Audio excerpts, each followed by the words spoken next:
Without any further ado, I'm going to introduce our topic today and then turn it over to our great speaker, Kamal, who I've had a chance to only meet virtually over the past 18 months, surprisingly. But today's topic is a really important one for us these days, and this is the key inflection point that all gives us a little bit of pause and a little bit of stress is the time when people are coming off of our programs. They've been in a sort of structured high touch experience. They're about to leave that experience to some extent and move into a real job where expectations might be a little different, their experience might be a little bit different, and we don't want to lose them when we've made this investment in the programs. How do we keep them going forward with success? Particularly when our young professionals these days might not have the confidence we'd like them to have, or might not be as resilient as we'd like them to be, might be a little bit more risk averse than we might like. And so to tackle this challenging topic, I'd like to welcome Kamal Ellis-Hyman from Aim a Little Higher. Kamal speaks to lots of young professionals in this space. He is a founder of an organization called Aim a Little Higher, which their mission is to bridge the gap between education and business. And that's, of course, another big inflection point for people in this space. And so Kamal is very, very deep into understanding, what are the skills, the mindsets, the sort of beliefs that young professionals need to have to, achieve their goals, regardless of what their circumstances might be. So he's an inspirational guy. He's an insightful guy. He's a great person to have to tackle this topic. So Kamal, welcome to you. I'm going to turn it over to you. Thanks for being here. Oh, thank you very much. It's an absolute pleasure. Thank you for having me, and welcome everybody. For those of you over in the States, I know it's morning time.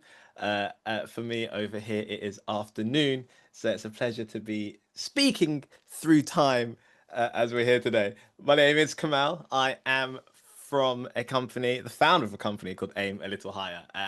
What we do is we travel the world to inspire young people. The goal is really simple. We are living in a really interesting time, which I will dig into, and young people right now need that outside input more than ever. And in today's presentation with you, I want to cover some of the key differences that this new Generation Z are bringing to the table, their different experiences, and how you, as an early careers professional, can really bridge that gap between their current position and actually making sure they convert into a long-term employee. So Aim a Little Higher exists to bridge that gap. We've worked with some awesome companies. We do a lot of work with HSBC, Goldman Sachs, Siemens Energy, Softcat, across a number of different sectors, but we're really unique in that whilst we have this leg in the corporate world, we also still have one leg in the world of education. So daily we've got different members of our team going out into education, right from primary or elementary through to secondary school, high school, and college and university. College. See, I'm getting this. I'm getting the translations. So what that means is we see not only what's going on right now in the corporate world with that early talent, but we also can look into the future and see what's coming because we are working with them daily. And all I can say to you guys about what's coming is be prepared. Be prepared. Things are changing rapidly from our time in education. So really look forward to connecting with you today. I'm going to make two requests and they're optional, but I love the fact that I can see some of your faces over here. I've still got COVID PTSD where we're speaking into the void and couldn't see any faces and it's just you making noise in your room. So I'd invite you to bring your cameras on and also to get involved in the chat. To make sure the chat function is working beautifully, could you just type in what company are you coming in representing and what part of the world are you in right now? Just so I can get a nice flavor for everyone that's coming in and also make sure this chat function is working simultaneously. Boom. So we've got Salesforce, Indianapolis, Green Bay, Georgia Pacific, beautiful, Walmart, it sounds fine as Arkansas. Okay, this is Awesome. Raymond James, Florida. I've got family in Florida. Denver, Colorado. New York, family in New York as well. Beautiful. Lenovo, UK. My first touchscreen computer was Lenovo. BlackRock in New York. Awesome, Minneapolis. Charlotte. Okay, we are all out. Surrey's in the house. Good afternoon. Montreal, Canada. Oh, beautiful. McDonald's in London. Awesome. California, Connecticut. Amazing, amazing. The chat function is working. All is well. So we're in a very, very interesting time. And we're in an interesting time because there are a number of different forces moving in the world at the same time, where we've got this rise in technology moving us into the future at high speeds, whilst also over overshadowing some of the more human important skills that we need. We've got a generation that are used to things happening really quickly, entering a world that moves a lot more slowly than they're used to. And even when you survey companies and we look around, we're having this real problem where you've got young talent, you're building them up, you're training them, you're getting the best out of them, giving them all the skills they would need to be successful, only for them to get to the end, see a competitor walking by and jump ship, or to go, oh, actually, maybe this isn't completely for me and go in a different direction. You know, our stats have shown that 62% of school and college leavers are still retained after 5 years, and that goes down to 59% of grads after 5 years. So we're in a really important time because you're investing time, resources, energy into these young people that should become foundational parts of your future plan. You know, the whole point of a program is that there's a strategic solution to an anticipated need. And if you're anticipating the need, creating these young people, then they're going, oh, I'm going to go over there. We've got a real problem. And when you survey young people, you find the same on the other side. So 47% of employers are saying that the young hires lack self-confidence, and young people are reporting to us they're not feeling confident. Only 24% of employers believe their new recruits are workplace ready. 24. That is an upsetting statistic when I saw that. And 60% of employers said communication is the most lacking soft skills. So there is some serious work that needs to be done. And there's a four-stage process that every young person goes through. Every new hire is going to go through while they're with you. And understanding this four-step process will allow you to place those young people in a different part of this process. So you're never going to be left in this situation where I just don't know how to describe what's going on with Sarah right now. There's something off with Peter, and I'm just not sure how to put it into words. This framework has worked really well to help us to align the young people to see where they're at, to understand the nuance of what's going on with them so we can prepare them for the next stage, and also give a common language for us to use. It's always fascinating when you jump into different meetings with different companies, how they describe some of the same challenges. And what we've noticed has been really interesting is going across industries, spending the day in finance, but then going into engineering, then we're going into defense, seeing the same themes popping up, but everyone describing it in a really different way, when ultimately we're all talking about the same thing. So there's a four-stage process that each young person is going to go through, and I want to break that down for you. And while I'm doing this, you might find names pop into mind as we go. You'll see a definition of a young person, and you'll go, oh my gosh, Kamal, do you personally know Robert? Because you have just defined him to the letter. And that's perfect. It means you're really in tune with what's going on with your young people. So that the first stage is potential. Has anybody got a young person right now going through their program, or you've just entered onto a program and you'll look at them and going, wow, you've got some serious potential to do great things? Just give me a thumbs up or a yes in the chat if you can instantly identify a young person you're bringing into the company and you think they have got high potential. Yes, I'm seeing thumbs flying across my screen. Absolutely. And this is a beautiful place. Like when they've got that potential, there's a few key things that we're seeing. We're seeing that they're curious. You know, they're coming in and they're wondering, how do things work? What can I bring to the table? They are someone who has great answers. You know, you've interviewed them, you spoke to them, and they're telling you the right things. You're hearing the right information.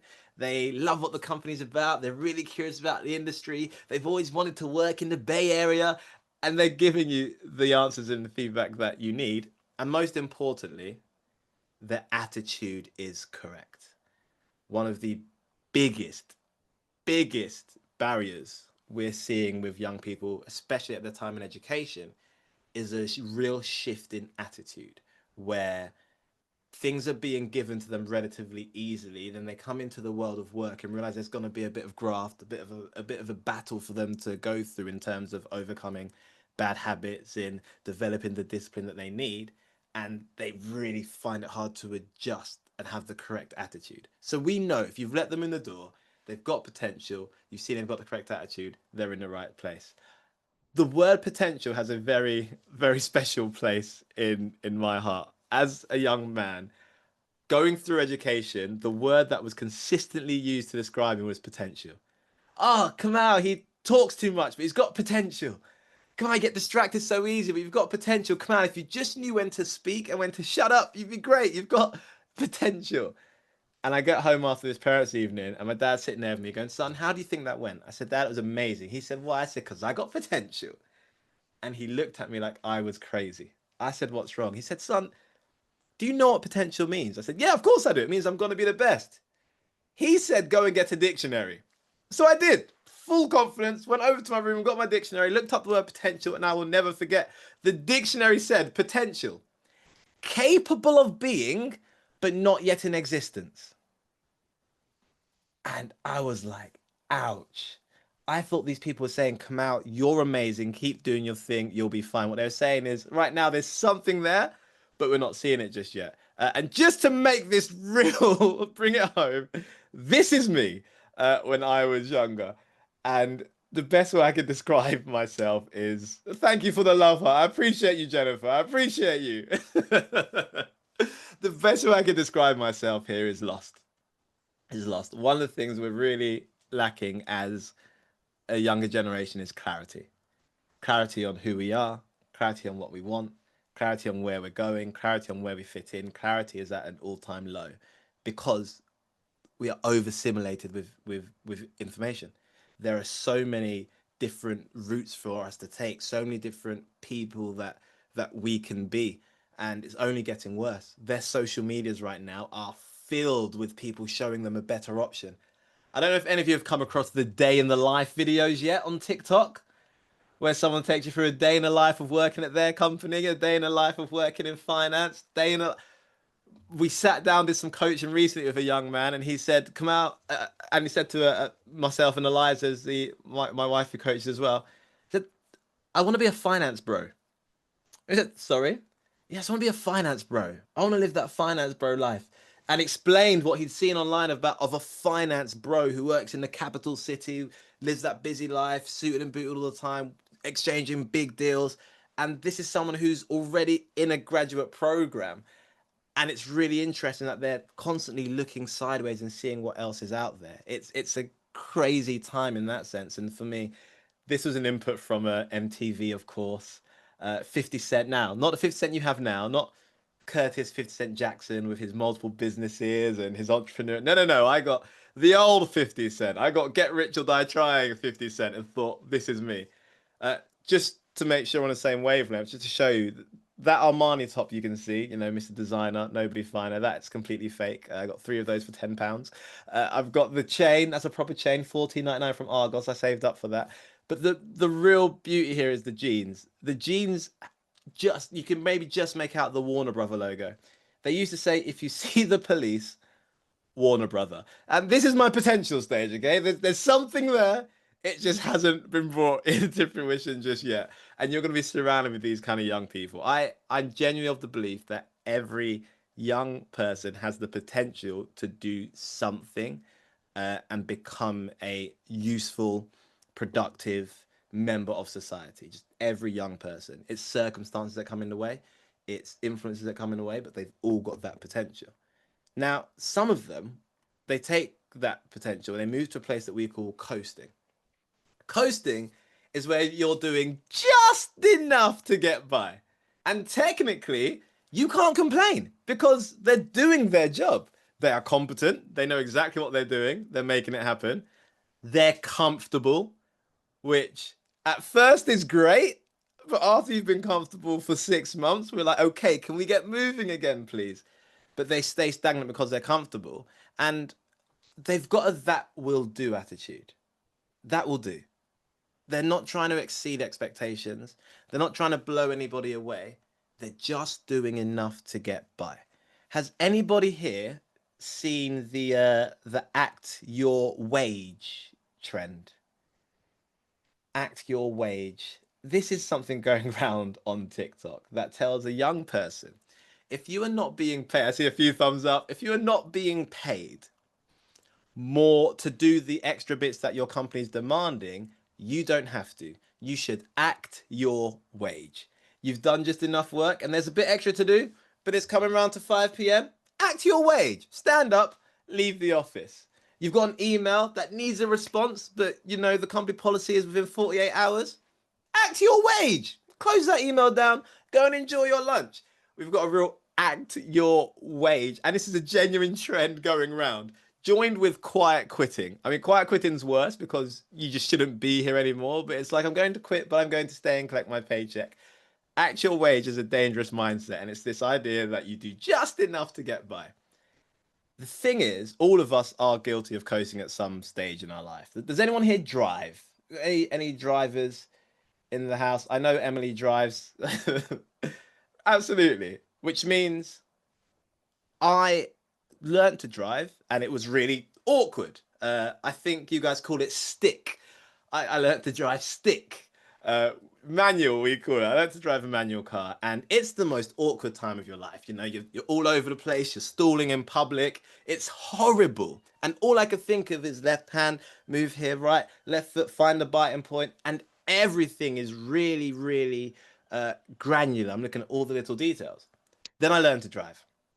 Now I go out on my own, and at first I'm taking my time. Then I go from two hands to one hand. I'm like, okay, this is still working. The next thing you know, you guys are out there driving with your knees while you're opening your burgers and having a drink and listening to debates on a podcast because you're coasting now. It's so easy to you. Have any of you ever been on a journey, got to your destination, and you cannot remember anything that happened on the way?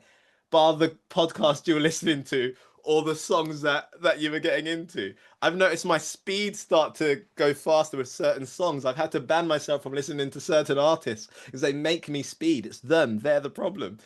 Coasting is where we just do enough to get by. We're competent. We're doing the job and we do nothing more. Some people, it's a bit more malicious, the actual wage.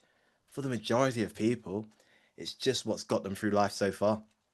We have an education system where once you can do just enough, you're good. Stick to that. As long as you pass, happy days. You don't need to do any more. And I completely agree, Ashley. Someone started, don't follow TikTok career advice trend. I'm working on it. I am working on this generation. Let them know TikTok is not the safe place to get your career advice. So what happens then is something called the dip. And I would like to give you the warning to watch out for the dip. And the dip is this.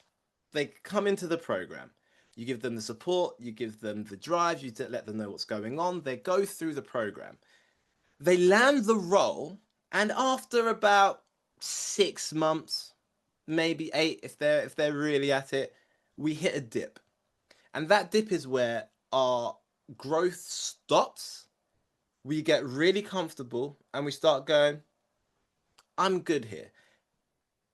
And because we're no longer going upwards, we start going downwards, meaning we get distracted from other opportunities. We're hearing about that person we went to school with who went with that other company and the great things that's happening over there. We're questioning, I mean, I've done this now. They're saying I've got to wait 5 years to progress. I mean, what else could I be doing? And there's a real dip that happens there. I'm curious, has anybody experienced the dip with any young people you have worked with?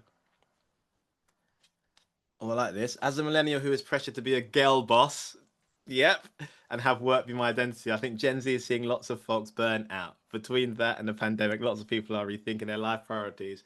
How do you help young talent find a healthy balance? That's a great question.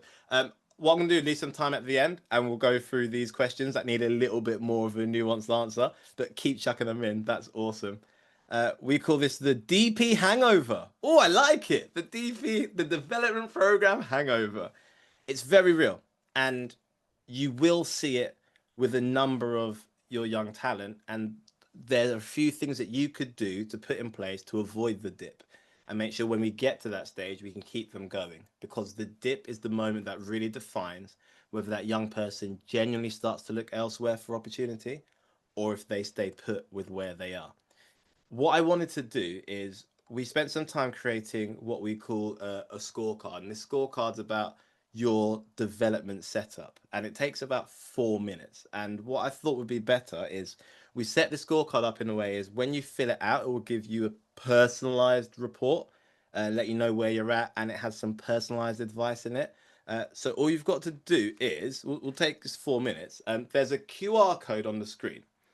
If you scan that QR code with your phone, this is assuming you're not using your phone to be on this call. But if you scan that QR code, it's just got a few questions, and if you just take 4 minutes to fill out those questions, what will happen is you will receive an email with a PDF. It will give you a score for each segment and also a little bit of custom advice that we've created depending on what your response is, solely because whilst I love giving general advice, it's even better when we can go for like a personal audit and break it down a little bit. So, like I say, just takes 4 minutes. We'll leave you to fill that out, and those of you who are on your phone, I will get a link sent out to you separately so that you can fill it out because I know you won't be able to do the scorecard. And I'll put it in the chat there. It's just ask.aimalittlehigher.com/audit. In fact, whilst you're doing that, I can answer this question from Lauren. So to repeat the question whilst you're doing your scorecard, as a millennial who is pressured to work and be a girl boss and work be my identity, I think Gen Z is seeing lots of folks burn out. Between that and the pandemic, lots of people are rethinking their life priorities. How do you help young talent find a healthy balance?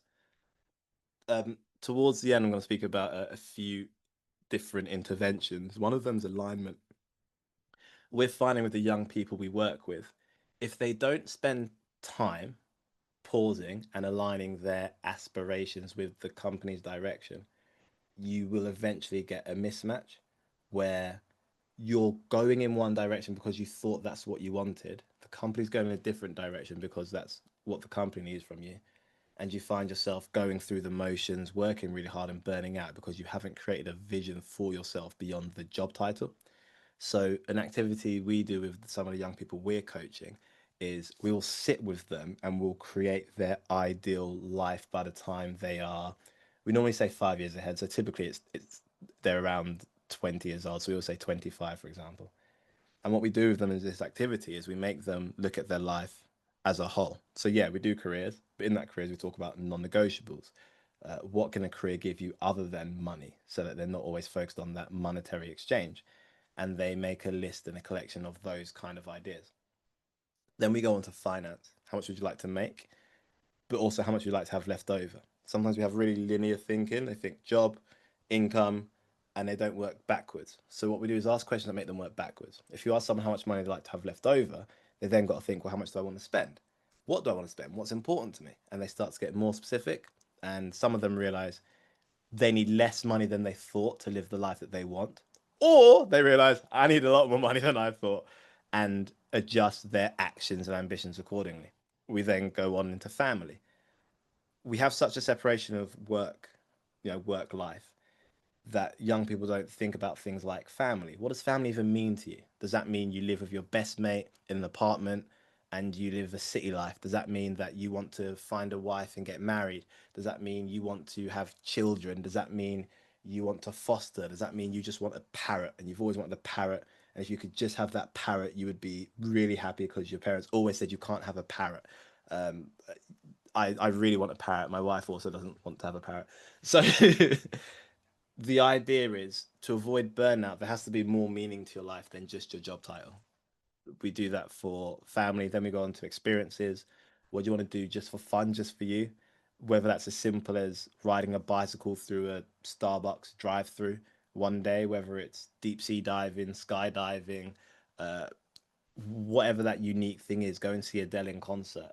We get them to create a vision for themselves, and the final one's about service.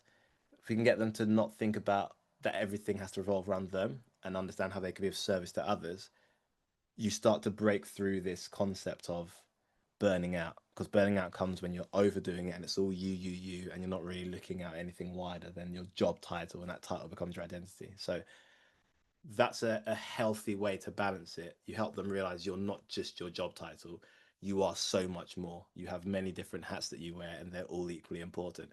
And we found that helps, especially with, particularly with ambitious young people who have been academically brilliant, and that's been their title. I was one of those. I went through school, messed up my mocks, and then turned it around. I was a straight A, 7 A's, 2 A stars student, and that became my identity. So everything was about result, result, result. Give me the praise, result, praise. Then you go out and become an entrepreneur, and there's nobody clapping for you. There's no objective scorecard that you hit at this certain month, and you have to switch to realize you're so much more than just your title. So yeah, that's how we approach it, and definitely something you could put into place in your processes where you have those one-on-ones, make them a bit more personal rather than always professional. So thanks for taking the audit. You'll get that email across to you afterwards. If you've experienced a dip, you've seen it, you know what it feels like, you know what it tastes like, you can probably even see it coming. Uh, One of the main challenges we've got is that people sit in that potential coasting trap. They sit there because they're doing good enough, they're doing exactly as they've asked. Why are you complaining? This got me through life. Who cares? And we've got to almost take a pause and rewind a little bit to understand, why is it that for us there was a need to be seen to perform, there was a need to do well. um I don't know if any of you were similar to me, where you got your first job and you just wanted to smash it, whatever that meant. I wanted to be seen to be working hard, I wanted to be seen to be a high performer, I wanted the manager to see, look, I'm doing this extra thing because I felt like I owed it to the job because you gave me the opportunity. I didn't have this mentality of, hey, you're lucky to have me. I was on the opposite side of the spectrum of, oh, I've landed. All right, let me establish myself here. But if we rewind, they're in a very different scenario. The first thing is the time at which they got their first job. Can you put a number into the chat? How many jobs had you had by the time you were 20 years old? How many jobs had you had by the time you were 20 years old? Jennifer's one. Dawn had three. Three for Rose. Four for Laura. Four for Lauren. Four for Raina. Five for Carla. Good Carla. Three for Pam. Four for Carla. Three for Lauren. One for Peter. Interesting. So for a lot of these young people, the answer is zero. For some, it's one, because when they went to uni, they thought, you know, I'm gonna get a job whilst I'm at university studying. For those school leavers you take on, especially if you're taking them as apprentices out of education, many of them it's zero. The pressure to go out and wash a car isn't there like it used to be. My parents had me out. I had my own little business from the age of 6 years old. My first business, I was six. I don't know if you'll remember Blockbusters, RIP. We used to go Blockbusters once a week, and I got to pick a game, and it was like the highlight of the week. And one week I was like, look, there's actually two movies I want to watch. Can we get them both? And Dad was like, have you got money for both? I was like, you know I don't have any money there. He's like, right, well then you're gonna get one, unless you can make yourself some money. So I got a table, put it outside my front garden. I got every video game I owned, every VHS I owned, and I put them on this table. I got a toy cash register and started renting them out to my neighbors, and make a little bit of money renting them out. I had a toy go-kart, like a bicycle one. And I'd let you ride it for 20p. But for 50p, I would push you all the way down the street as fast as I possibly could. And I started to make a little bit of money. I made enough money to pay my neighbors to come and work for my shop. So I had three other 6 year olds come over and they'd run the shop for me. And then I'd play the PlayStation. Then I thought, wait, we can make money off this as well. So now it was 20p to play the PlayStation, and you played until you lost. I made enough money to go back to Blockbusters and get two videos next week. And it was awesome. It was my dad teaching me, hey, this is how it works. My parents used to run a market stall. So I'd have to wake up at 4, 5 a.m. on a Sunday, build this market stall outside Wembley Stadium and sell records, sell vinyls, sell tapes. They gave me the pouch around my waist from like 8 years old. And I'd have to deal with money. I'd have to deal with customers. I'd have to have conversations. And all these early opportunities to work helped me develop the skills that have helped me to this day. I had the paper round. I worked at the local bowling alley. I was a rock climbing coach, a fencing instructor. Like the list is intense. Do you know, Jennifer? I did have amazing parents. I'm absolutely blessed with the parents I had. I won the parent lottery, if you will. So there's a real difference in what we went through versus what their life looked like. So we have to rewind for a second to take into consideration what's happening for them. Actually, that's very interesting and lends itself to a trend I see in some emerging talent tripping over the fear of figuring it out. Escalation is not the panacea for every scenario. Yeah, so this is interesting. The figuring it out. There is a fear of figuring it out because, again, in order to figure something out, I have to admit that I don't know.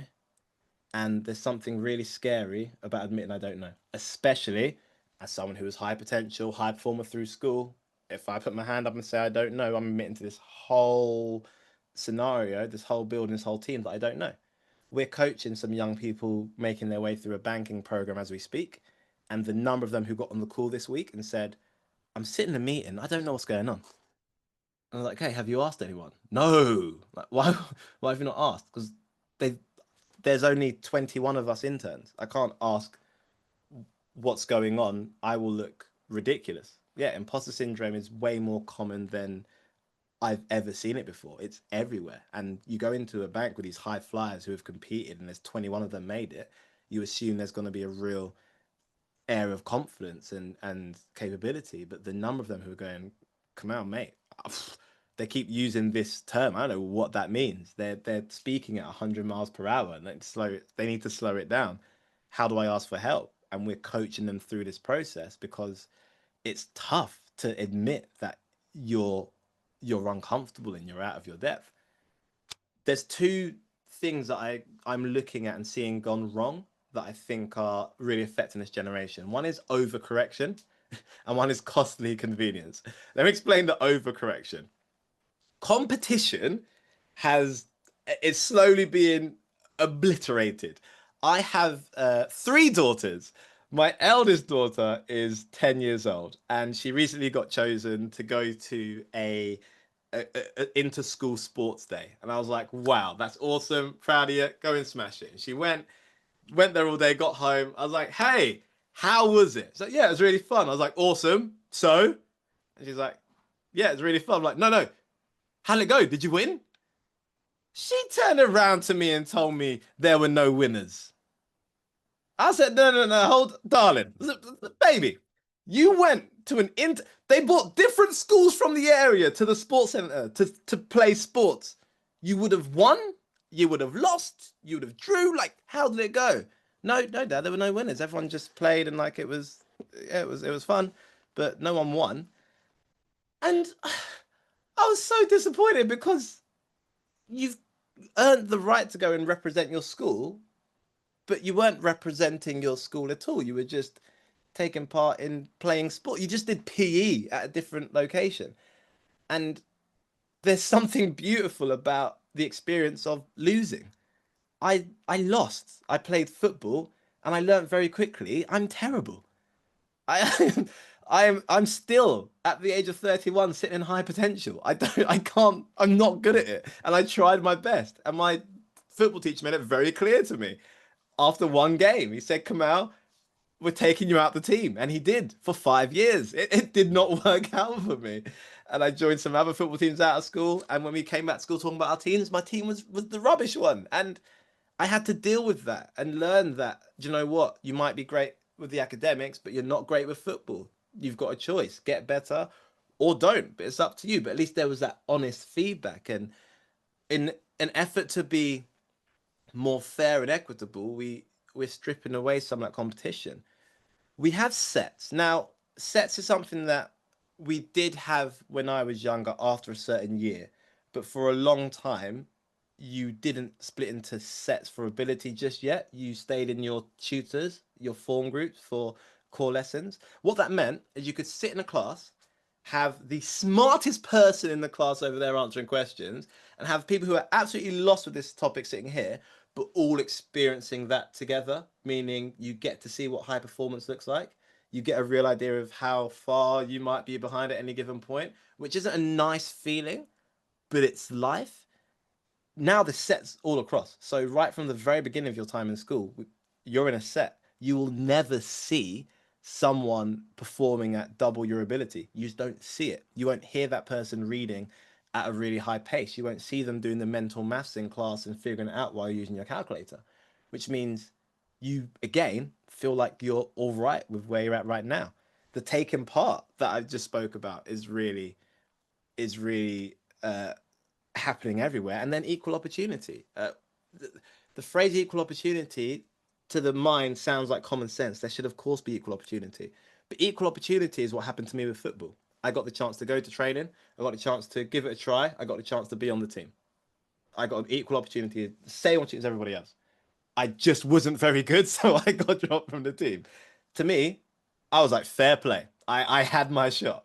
I'm gonna go and try a different sport now because I'm not willing to pay the price to get good enough at this. Whereas now, they'll rotate the team so that everybody gets a chance to play, which is lovely at a certain age. But after you get into that secondary high school, like it's time now that we don't do that and we just let the best win. And if you're not one of the best, you go and find out how to get better and you go through that process of not being good and moving forwards.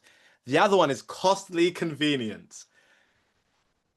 We are living in the most instant generation I've ever seen. Now, I love having to I travel a lot for work and public transport is hilarious because I get to see young people in their natural habitats. When they're not at school, they're traveling on the way, they're traveling to work and they are attached to this thing right here, attached to it. Have any of you got TikTok? Have you fallen into the trap? Have they sucked you in? Curtis is like, no way. Will is resisting. Rosanna has left it. Listen, TikTok's hilarious. I love watching people on TikTok. Now, let me be clear. Not watching TikTok, watching real people on their TikTok because they sit down doing this. And I'm like, you haven't watched it. They are skipping videos that they haven't watched. And I'm like, how do you know if it's any good if you haven't actually watched it? But that's how quick they're making decisions now. It's like that. Do you remember when we were younger, they'd release a pilot episode and you watch the whole episode and then you decide, is this program worth watching? But it got at least 20 minutes plus adverts to decide if it's good enough to watch. Now it's like, I said to a group of young people the other day, how long do you give it? And they were like, oh, a second and a half. A second and a half. How do you know any context of what's coming in a second and a half? Everything is so instant. There's this new buffering sign. There are people, and let me know. Hey, look, this is a safe space. Let me know if you fall into this trap because you've now been spoiled by this great technology. Has anybody ever gone online to watch a video, do some research, seen the buffering sign? It hung around for a bit too long and you just aborted the mission. You're like, I don't even want to watch the video anymore. I'm out. Yeah, I see a few of you nodding. I see Jennifer's like, yep. Peyton's like, yep. Jane as well. Yeah, Raina with a guilty laugh. We're in a different time. It's instant. I used to hear the internet. These young people, they don't know what the internet sounds like. They don't hear the and then wait and wait and wait for AOL to load up. Dial up, exactly. These guys, they don't even know who Jeeves is. I'm like, ask Jeeves. I'm like, who's Jeeves? I'm like, guys, guys. Because everything is so instant now. And when you're living in a world that moves like that, you have an idea and it happens like that, it becomes really hard to wait. Exactly. Waiting well is a critical part of becoming an adult. It becomes really hard to wait. Netflix has made it even worse. Have any of you found a Netflix series you like and binged the whole thing in one weekend? Yeah, it got you. It it's crazy and it's so instant. I used to watch Dragon Ball Z on a Saturday morning at my granddad's house, and I come back, hey mama, hey granddad, sit down to watch Dragon Ball Z on Saturday morning, and then Brian Lara decided he was going to go and be fantastic, and my granddad is glued to the cricket. So I get in on Saturday morning, I'm like, Dragon Ball Z. My granddad's like, no, no, no, cricket. Brian Lara's about to break the world record, which meant I now have to wait a whole 2 weeks to see the next episode, and I've missed what's happened. They don't know what it is to truly wait and pause, and like you said there, Sula, to be bored. Uber's another one where if I see an Uber now, do you remember the old days you call a taxi and be like, where are you? And like, oh, around the corner. And you have no way of verifying it. You're like, well, I've been here for 20 minutes. I know it's a 10-minute drive from where you are. You're not here. Yeah, yeah, just round the corner. I'll be right there. Now with Uber, I'm watching. I pulled Uber up the other day. It said 9 minutes. I was annoyed. I was like, 9 minutes? That's ridiculous. I've got to stand here for 9 minutes waiting for a what's going on in the world? Everything is so instant. And that's what we're competing with now. It's not a generation that's used to being bored. It's not a generation that's used to waiting for things.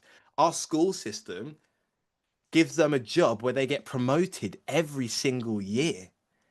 They get promoted every single year without fail.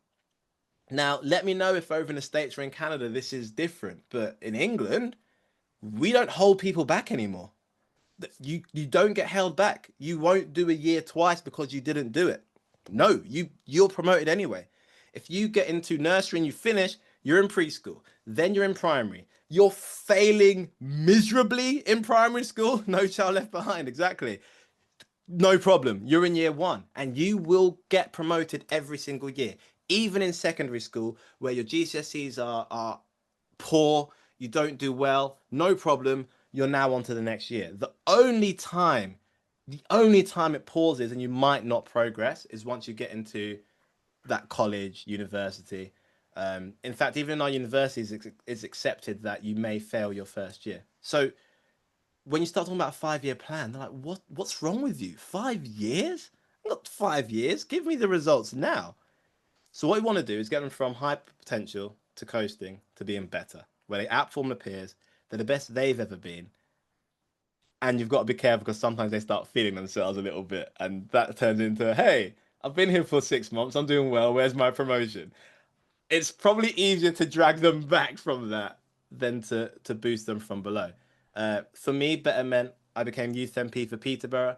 I found street dance because I'd failed so much at sports. I started dancing, that went well. We did UK nationals, performed at O2 Arena, got sponsored by O2, had an amazing run. Because actually, I had so much time failing, I got to go, well, let me go figure out what I'm good at, and then found something. This was all good until I got pushed into a different city. There's a place in England called Nottingham. In Nottingham, there's a university, and they are very good at dancing. So we went to this event. It was Freshers Week. I'm there, this nightclub, and they put on some hip hop, and I'm like, oh, Nottingham, you're about to learn today. And I get in there, and someone starts dancing. I was like, oh, he's really good. Someone else started. I was like, oh, she's great. It got round to me, and I genuinely, they came over and said, oh, mate, do you want to jump in? Do you dance? I looked them in the eye, and I said, I don't dance. I'm just here to watch. I've never been so overwhelmed with the level of talent and ability beyond where I was. And this is what a lot of your young people are doing. They're in the program, they're dancing, they're great. Then they jump into the real role and they feel like they are jumping into a room of professionals and not quite at there. So you've got to make that risk worth it. Part of this bridge is going, here's where you can go, here's where you're at, here's what we expect of you, and really making that risk, that bridge worth it. And that's what allowed me to get to that level with the dance. And finally we get to performance. And this is where we want everyone.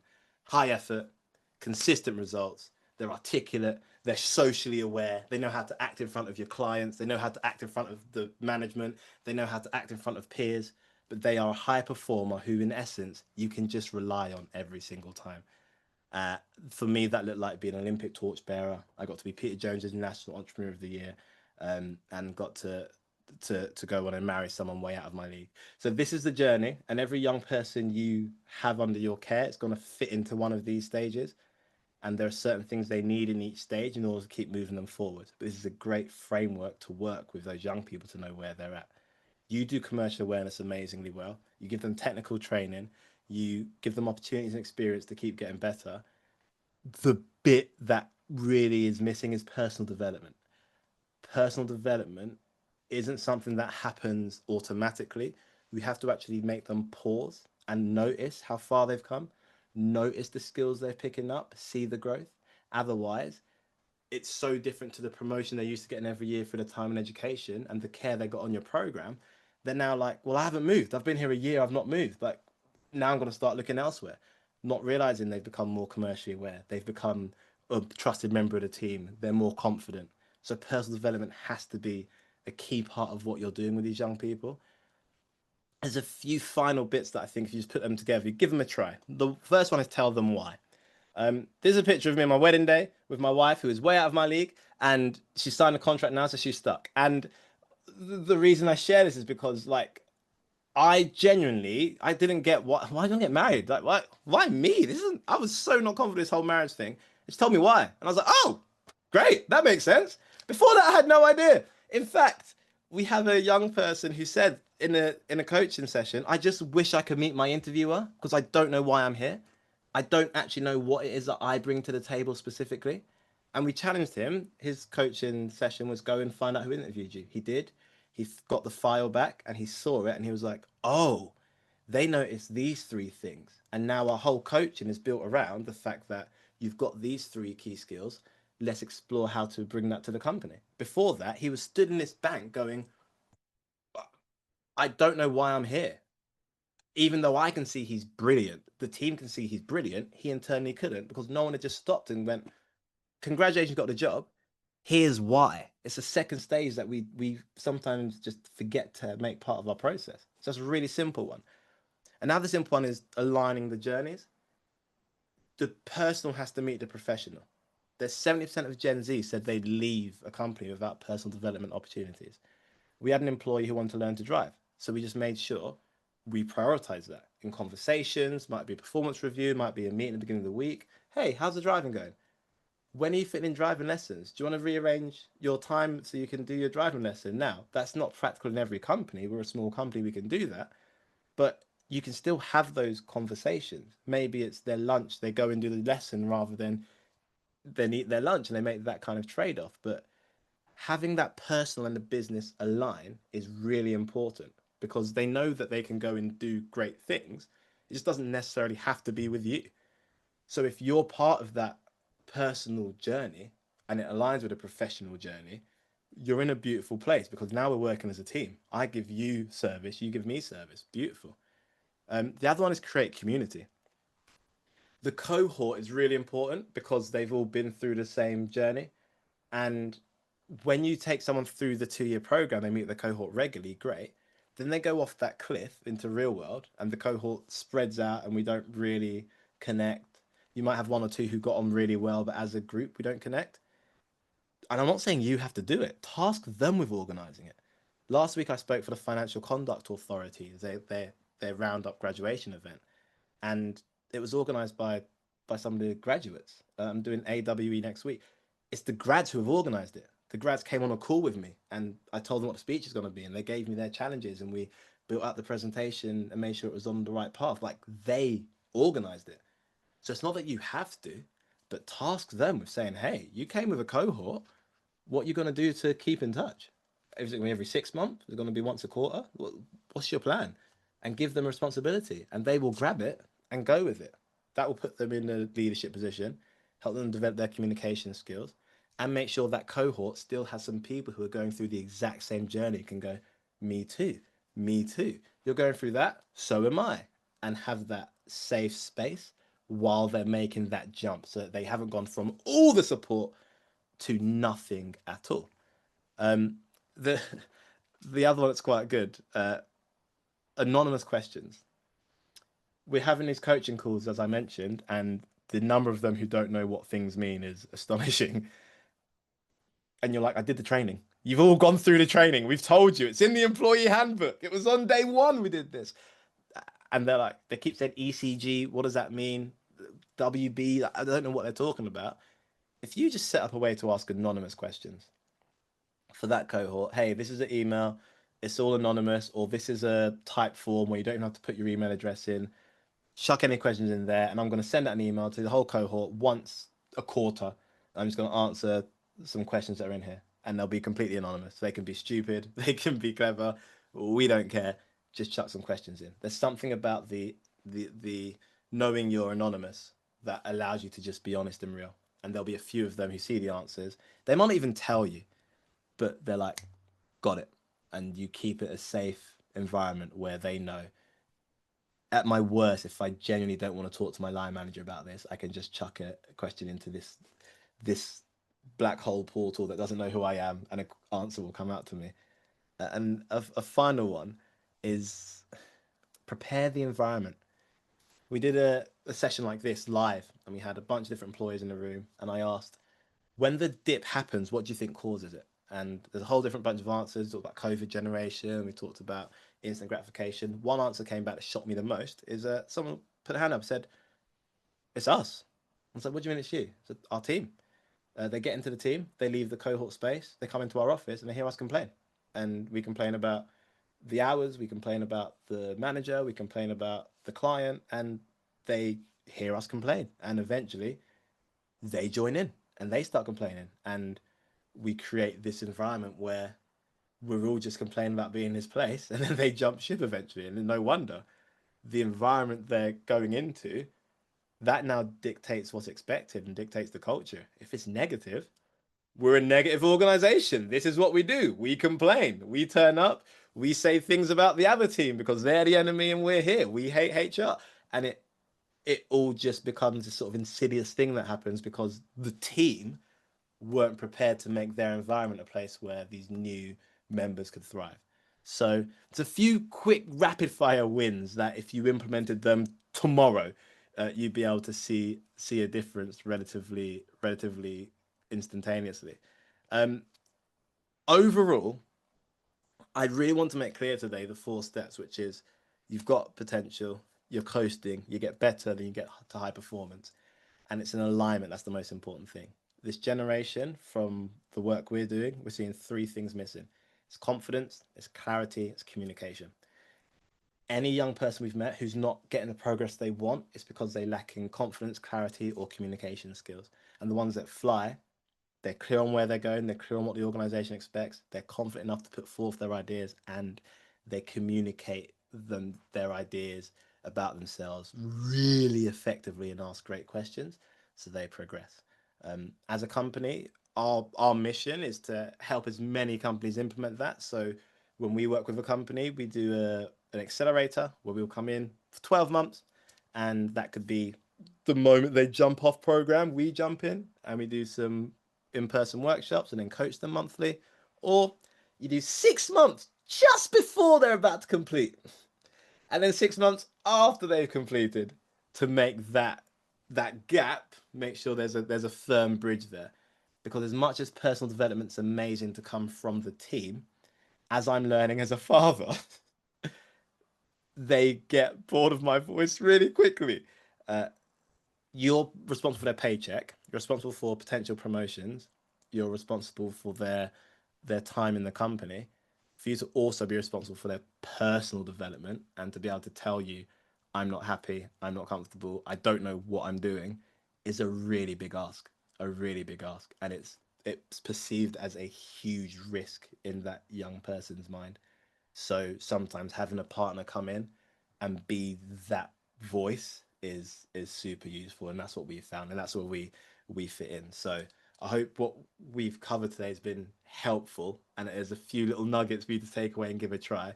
And if you're interested in us actually coming and partnering with you, we'd love to explore, and we'll drop you an email on how to do that. Dan, I don't know if you want to wrap up or if you want me to answer any questions. I'm here, completely up to you, good sir. But Yeah. thank you so much for everybody who's been here. Thanks, Kamal. That was great. Engaging in some great nuggets in there, something everybody's wrestling with. We're all trying to figure out the extent to which we can bend our world to fit theirs, or how appropriate that is, and all the different, possible ways that we might meld the two worlds. So lots to think Right. about there. Thank you very much. We're at the top of the hour. Just a couple of last things, and then we'll wrap up. If you want to get in touch with Kamal, is there an email address you can share in the chat so people can reach out to you if you'd like, or how might Absolutely. people follow up with you if they'd like to? So I'll chuck my email address in below, kamal@aimalittlehigher.com. And of course, I just love LinkedIn. So There we that's my go. name. I'm on Yeah, LinkedIn. Feel free perfect. to reach out on there and we'll organize a Zoom. Perfect. And Kamal will actually be at the Graduate Development Program Summit in London on November 12th. So join us and meet him in person, which would be great. This session will be recorded, or it is being recorded. It'll be in the library. Remember, if you want to watch it there, or if you have colleagues that would like to see it. Otherwise, thank you very much for being with us. Thank you again, Kamal. Thanks for your great Absolute participation. pleasure. And we'll see everybody on the next one. Have a great week ahead.